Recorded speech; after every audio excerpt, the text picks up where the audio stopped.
ও করছে কি ওই স্ক্রিনশট নিয়ে অনন্য মামুনকে দিয়ে দিছে। অনন্য মামুন তো কালকে জান পরাণ দিয়ে চেষ্টা করছে আমার এই কনফারেন্স যাতে পণ্ড হয়। আমি এটার স্টেপ নিব, মামলা করব তার নামে। 15 তারিখে আমার একাকে যেতে বলেছে, একাকে যেতে বলেছে। ওই একই সিস্টেম কি করবে, ডিসকাস করবে। আমি এত টাকা পাই, আচ্ছা আপু হ্যান ত্যান, আপনি তো আমাদের ঘরেরই মানুষ, তাহলে এতটুকু নিয়ে যান আর মাফ করে দেন। বললাম যে কসাইতে যখন কাজ করলাম তারপরে ওনারা বলল যে আপু পরের প্রজেক্টে টাকাটা পোষাই দিব, আমাদের এইখানে বাজেটটা খুবই কম, কসাই তো দেখছেনই কত কম বাজেটের। আমরা ফরিদপুরে ভাঙায় শুটিং করছিলাম এবং আসলেই ওইটা হয়তো বা কম বাজেটের ছিল, কম বাজেটে ছিল, যে কারণে তো দেখলাম যে সে সময় তো নতুন গেছি ওখানে, ওনারা যেটাই বলছে ওটাই আমার জন্য বিশ্বাসযোগ্য ছিল। তো ঠিক আছে, একটা টিমের সঙ্গে ইনভলভ হলাম, এই সামান্য কারণে আমি এটা হয়ে যাব, তো ঠিক আছে থাক। হ্যাঁ, এই বাই দিস টাইম ওদের সাথে কিন্তু আমার একটা ভালো রিলেশন তৈরি হয়েছে। দেখতাম যে বিদেশি মুভি সে এনে আমাদের হলে চালাচ্ছে, তার এই কাজটার কারণে বাংলাদেশের ডিরেক্টররা বঞ্চিত হচ্ছে, বাংলাদেশের ডিরেক্টরদের চলচ্চিত্র হল থেকে নামিয়ে দিচ্ছে বিদেশি মুভির কারণে। তো এই জিনিসগুলো আমাকে খুবই, আমি একজন চলচ্চিত্রের মানুষ হয়ে আমার এগুলো ভালো লাগতো না। তো এই যদি আমার ভাই হতো, আমার রক্তের ভাই হতো, দ্বিতীয় দিন আমি বলতাম যে তোমার এগুলো ঠিক হচ্ছে না, তুমি এগুলো ভুল করতেছো, তুমি এগুলো ঠিক করো। কমপ্লেন করার জন্য ওই স্ট্যাটাসটা দেইনি, জিনিসটা তো ঘটনাক্রমে এই পর্যন্ত চলে এসছে, ভালো হয়েছে, সত্যিটা সামনে এসেছে, ভালো হয়েছে।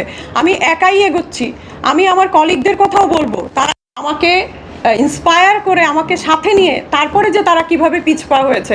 আমি যে স্ক্রিনশটগুলো শেয়ার দিয়েছি, যে টাকা পাবে, এগুলো তো তাদের অনুমতির বাইরে না। যেই ছেলে আমাকে বলেছে, জাহাঙ্গীর নামে একটা ছেলে, ও এখানে টাকা পায়, সে আমাকে বলেছে আপু তুমি এক কাজ করো, তাহলে অনন্য মামুন যখন আমার স্ক্রিনশটগুলো শেয়ার করলো, বলো তুমি এক কাজ করো, আমরা আমাদের এসএসগুলো দিচ্ছি, তুমি একত্র করে ওটা পোস্ট দাও। সেই স্ক্রিনশটটা আমার কাছে আছে। সেই ছেলে কালকে রাতে অনন্য মামুনের সাথে ছবি দিয়ে বলেছে যে আমি ভুল করেছি, এটা আমার করা ঠিক হয়নি, ইউটার্ন করেছে। ঠিক আছে, তো এরকম করে প্রত্যেকেই হলেও 16 থেকে 17টা ফোন এসছে আমি যেন এই আয়োজনটা না করি। আমাকে তো 15 তারিখে যেতে বলেছিল, তো এই যে 15 তারিখে আমাকে যেতে বলেছে না, 20 তারিখে পরে আবার যেতে বলেছে, 15 তারিখে আমার একাকে যেতে বলেছে। ওই একই সিস্টেম কি করবে, ডিসকাস করবে। আমি এত টাকা পাই, আচ্ছা আপু হ্যান ত্যান, আপনি তো আমাদের ঘরেরই মানুষ, তাহলে এতটুকু নিয়ে যান আর মাফ করে দেন। আপনাকে আমি কাজ দিয়েছি, আপনি আমাকে কাজ দেন নাই। তখন আমি বলেছি যে ভাই কাজ দেয়াই তো আপনার কাজ, আপনি কাজ দিবেন না, তাহলে কি একলা একলা কি করবেন? আর্টিস্ট ছাড়া আপনার তো কাজ দিতে হবে। তো যাই হোক, সে এইভাবে অপদস্থ করেছে। আমি প্রত্যেকটা জিনিস আমি ভয়েস দিয়েছি, আমি ওই সেখান থেকেই ওনার সুবিধাজনক জায়গাগুলো উনি কাট করে করেছে, স্ক্রিনশট দিয়ে পোস্ট দিয়েছে। সময়ের পরিবর্তন তো হয়েছে বলেই এত কথা বলতে পারছি। ফিল্ম ইন্ডাস্ট্রির গাছের পাতাও জানে অনন্য মামুন কেমন পেমেন্ট পাই, একটা জায়গায় পেমেন্ট নাই বা পাইলাম, ভাই বোন সম্পর্ক, এই যে একটা সম্পর্ক, এই জায়গা থেকে সে, আমি যতখানি জানি, সে এই রকম করে লিয়াজো মেনটেন করে বিগত সরকারের যত উমরা চুমরা আছে তাদের সাথে যোগাযোগ করে তাদেরকে খুশি করে সে এতদিন পর্যন্ত টিকেছিল। তাহলে কি সে তো তাদেরই একটা, এক অর্থে সে তো শক্তিশালী ছিল। তো সেই শক্তিশালী মানুষটার বিরুদ্ধে দাঁড়ানো বা এইভাবে কথা বলা, ওই সাহসটা হয়নি।